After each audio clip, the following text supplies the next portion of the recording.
అయితే ఈరోజు SSC GD shift అయిపోయింది కదా. సో దాంట్లో అడిగిన మెయిన్ క్వశ్చన్స్ అయితే నేను కొన్ని గ్యాదర్ చేసుకున్నాను. సో సబ్స్క్రైబర్స్ అయితే చెప్పిన క్వశ్చన్స్ ఇవి. సో వీటితో పాటు మనకి ఇంకో ఎగ్జామ్లో అంటే నెక్స్ట్ రేపు ఎల్లుండి ఈ ఎగ్జామ్స్లో ఏ విధంగా రావచ్చు ఇందులో గురించి అయితే ఎక్స్ప్లెయిన్ చేసుకుందాం. సో వాటిలో నుంచి అయితే కొన్ని ఎక్స్ప్లెయిన్ చేస్తాను. సో దాంట్లో ఫస్ట్ ఏంటంటే మధ్యప్రదేశ్ సీఎం ఎవరని ఇచ్చిండు.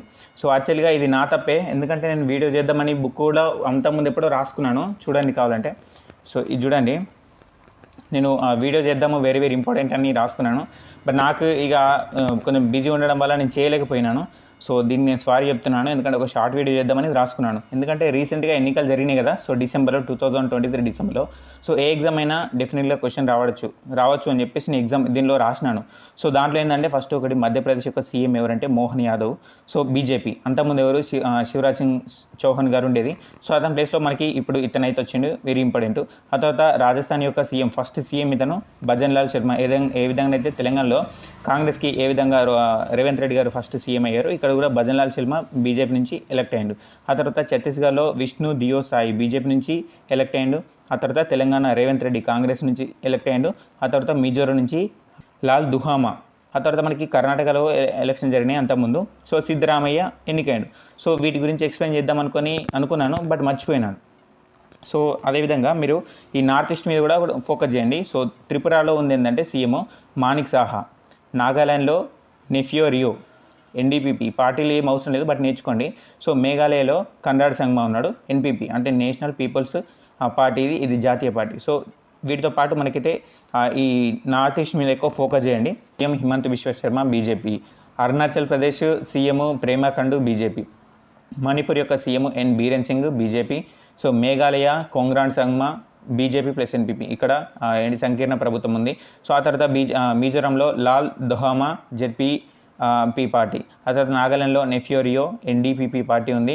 ఆ తర్వాత త్రిపురలో మాణిక్ సహా బీజేపీ ప్రభుత్వం ఉంది. ఎందుకంటే నార్త్ ఈస్ట్ మీద ఎక్కువ ఫోకస్ చేయాలి. సో దీంట్లో నుంచి కూడా డెఫినెట్గా క్వశ్చన్ రావడం ఛాన్స్ ఉంది. దీంతోపాటు గవర్నర్స్ కూడా క్వశ్చన్ ఉంటుంది, అది కూడా కవర్ చేసుకుందాం. ఇదైతే మెయిన్గా మనకి సీఎంల గురించి అడిగిన క్వశ్చన్. ఆ తర్వాత ఏంటంటే పానిపట్ల గురించి క్వశ్చన్ అడిగినట్ట. పానిపట్టు కూడా అసలు వీడియోలో చేద్దామంటే అన్నీ సెట్ కాలేదు కదా. సరే, పానిపట్టు యుద్ధము ఫస్ట్ది 3 పానిపట్టు యుద్ధాలు జరిగినాయి. పానిపట్ అనేటువంటిది హర్యానాలో ఒక ప్లేసు, అక్కడ యుద్ధాలు జరిగినాయి కాబట్టి దాన్ని పానిపట్టు యుద్ధం అని అంటాం. సో ఫస్ట్ పానిపట్టు ఎప్పుడంటే 1526 డేట్ కూడా గుర్తుపెట్టుకోవడానికి ట్రై చేయండి. ఏప్రిల్ 21 జరిగింది. మరి ఎవరెవరికి మధ్య అంటే ఈ క్వశ్చన్ రావచ్చు. బాబర్ వర్సెస్ లోడి. బాబర్ వర్సెస్ లోడికి మధ్య పానిపట్టు యుద్ధాలు అయితే జరిగింది, ఫస్ట్ పానిపట్టు యుద్ధం. మరి సెకండ్ది ఎప్పుడు అంటే సెకండ్ మనకి 1556 నవంబర్ 5న. ఎవరెవరికి మధ్యలో అంటే అక్బర్ వర్సెస్ హేము మధ్యలో జరిగింది సెకండ్ది. మరి థర్డ్ పానిపట్టు ఎప్పుడు అంటే మనకి ఈ 4th జాన్ 1761. ఇది ఎవరికంటే జనరల్గా మనకి అప్పుడు మరాఠా రాజులకి అండ్ ఈ అహ్మద్ షాకి మధ్య జరిగింది. అహ్మద్ షా మధ్య జరిగింది మనకి పానిపట్టు యుద్ధాలు. సో ఆ తర్వాత అడిగిన క్వశ్చన్ ఏంటంటే ఈ 50 రూపాయల నోటు. సో ఈ 50 రూపీస్ నోటు గురించి కలర్ అడిగింది అనుకుంటా. సరే, ఏది అడిగినా పర్లేదు, మనం దీనికి రిలేటెడ్గా ఇంకొన్ని నేర్చుకుందాం. ఫస్ట్ రూపీస్ నోట్ మీద ఏదంటే మనకి ఏమంటే ఆల్రెడీ ఎక్స్ప్లెయిన్ చేసుకున్నాం. ఈ 10 రూపీస్ గురించి ఎక్స్ప్లెయిన్ చేసుకున్నాం, బట్ వీటన్నిటి గురించి ఎక్స్ప్లెయిన్ చేసుకోలే కదా. సో ఓకే, పర్లేదు, నో ప్రాబ్లం. ఇప్పుడు తెలుసుకుందాం. 50 రూపీస్ మీద ఏంటంటే మనకి ఈ హంపీ టెంపుల్ ఉంటుంది. హంపీ టెంపుల్ ఉంటుంది. సో దీని మీద కలర్ అడుగుతున్నాడు. ఇప్పుడు ఈరోజు కలర్ అడిగిండు. సో కలర్ అంటే మనకి బ్లూ కలర్ ఉంటుంది, బట్ ఆ బ్లూ కలర్ కాదు, దాన్ని ఈ ఫ్లూరోసెంట్ బ్లూ కలర్ అంటాం. ఫ్లూరోసెంట్ బ్లూ కలర్ అంటాము. 50 రూపీస్ నోట్ మీద సైన్ ఎవరిది అంటే ఆర్బీఐ గవర్నర్ది సైన్ ఉంటుంది. సో ఇది 50 రూపీస్ నోటు. సో ఇంకా మనము మిగతా అన్నిటి గురించి కూడా తెలుసుకుందాము 50 రూపీస్ నోట్తో పాటు. సో ఇప్పుడు 10 రూపీస్ నోట్ గురించి తెలుసుకుందాం. 10 రూపీస్ నోట్ మీద ఏముంటుంది అంటే మనకి ఈ కోనార్కు, ఏది మనం టెంపుల్స్ అండ్ ఫెస్టివల్స్ గురించి చెప్పుకున్నప్పుడు ఈ 10 రూపీస్ నోట్ గురించి అయితే నేను కమెంట్ చేయండి అని చెప్పిన కొంతమంది పెట్టారు. సో దాంట్లో ఏంటంటే వెనకాల మనకి సన్ టెంపుల్ ఉంటుంది, కోనార్క్ సూర్య దేవాలయం ఉంటుంది. కలర్ ఏంటంటే మనకి చాక్లెట్ బ్రౌన్ కలర్ ఉంటుంది. ఓకేనా. సో దీని మీద సైన్ ఎవరిదంటే ఆర్బీఐ గవర్నర్ ఉంటుంది. ఎందుకు సైన్ చెప్తున్నానో లాస్ట్ చెప్తాను చూడండి. ఒకటి ఆర్బీఐ గవర్నర్ సైన్ ఉంటుంది. ఆ తర్వాత ఏంది 10 రూపీస్ అయిపోయింది. ఇంకైతే 100 రూపీస్ తీసుకుందాం. 100 రూపీస్ మీద ఎవరిది అంటే మనకి ఈ రాణికి వావ్ గుహలు, కేవ్స్ ఉంటాయి. సో ఇది గుజరాత్లో ఉంటుంది, వెరీ ఇంపార్టెంట్. ఇది ఏంటంటే మనకి ఈ యునెస్కో యునెస్కో వరల్డ్ హెరిటేజ్ సైట్లో మనకి గుర్తింపు పొందింది రాణి కి వావ్. సో మరి దీని కలర్ ఏంటిది? కలర్ చూసుకుంటే లవెండర్ కలర్ అంటాం. లవెండర్ కలర్ ఒకసారి మీరు కావాలంటే చూసుకోండి గూగుల్లోకి వెళ్ళి. సో ఇది 100 రూపీస్. ఆ తర్వాత 200 రూపీస్ తీసుకుందాం.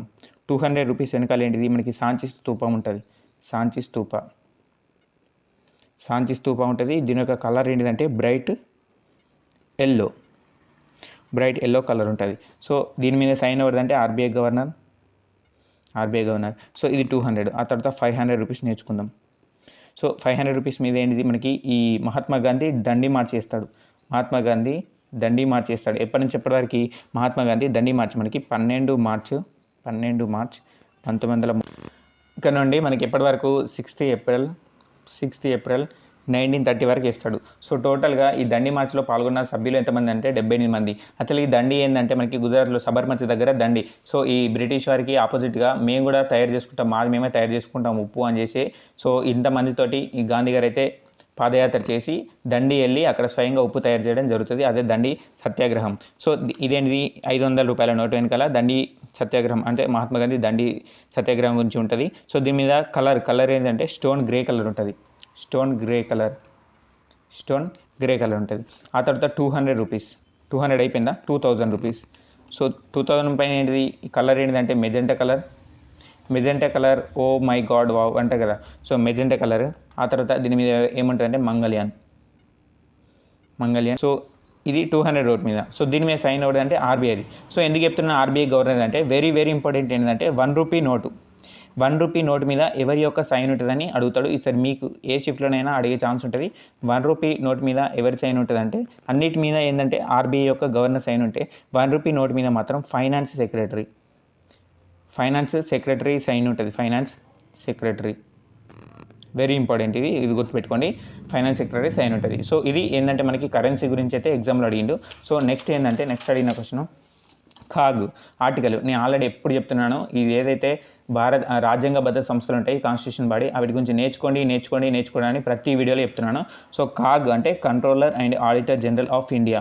సో ఇతని యొక్క ఆర్టికల్స్ ఏంటి అంటే ఆర్టికల్ 148 ఏంటంటే ఖాగ్ గురించి చెప్తుంది. 148 నుంచి 150 వరకు ఖాగ్ గురించి చెప్పడం జరుగుతుంది. ఈ ఖాగ్ యొక్క పని ఏంటంటే భారతదేశంలో అంటే పార్లమెంట్ కానీ ఇప్పుడు అసెంబ్లీలో కానీ ఏంటంటే వాళ్ళు నిధులు కేటాయించి బడ్జెట్ కేటాయించి అన్నిటికీ ఇచ్చేస్తారు కదా. సో ఆ నిధులన్నీ మొత్తం అయిపోయిన తర్వాత సో ఎప్పుడైతే ఫైనాన్స్ ఇయర్ కంప్లీట్ అయిపోయిందో అప్పుడు ఖాగ్ దిగుతుంది రంగంలోకి. సో దిగి ఏం చేస్తుందంటే దేనికి ఎన్ని ఖర్చులు అయినాయి అని మొత్తం లాగుతుంది. ఓకేనా? సో మొత్తం లాగి అందరినీ బయట పెడుతుంది దేని ఖర్చు వేసినని. సో అందుకే ఈ ఖాగ్ అంబేద్కర్ గారు ఏం చెప్పిండు అంటే భారత రాజ్యాంగంలో అత్యుత్తమైన రాజ్యాంగబద్ధ పదవి ఏంటి అంటే అది ఖాగ్ అని చెప్పిండు. ఈ ఖాగ్తో పాటు మనము అటార్నీ జనరల్ కూడా నేర్చుకుంటాం. ఆర్టికల్ 76. నేను షార్ట్ వీడియో ఈరోజు చేస్తా. అటార్నీ జనరల్ కానీ, ఎలక్షన్ కమిషన్ ఆఫ్ ఇండియా కానీ, సో యూపీఎస్సీ కానీ. ఓకేనా? సో ఇంకా మనకి చాలా ఉన్నాయి రాజ్యాంగబద్ధ సంస్థలు. వాటితో పాటు చట్టబద్ధ సంస్థల గురించి కూడా నేర్చుకుందాము. సో ఓకేనా? సో నెక్స్ట్ ఇంకా ఈరోజు ఇంకేమైనా క్వశ్చన్స్ గ్యాదర్ అయితే నేను డెఫినెట్గా మళ్ళీ ఎక్స్ప్లెయిన్ చేస్తాను. లేదు ఈరోజు ఎవరికైనా ఎగ్జామ్ అయిపోతే వాళ్ళైతే కమెంట్ చేయండి సో క్వశ్చన్స్ ఏంటి అని. సో వాటి గురించి కూడా వీడియో చేస్తాను. Thank you for watching. Have a nice day.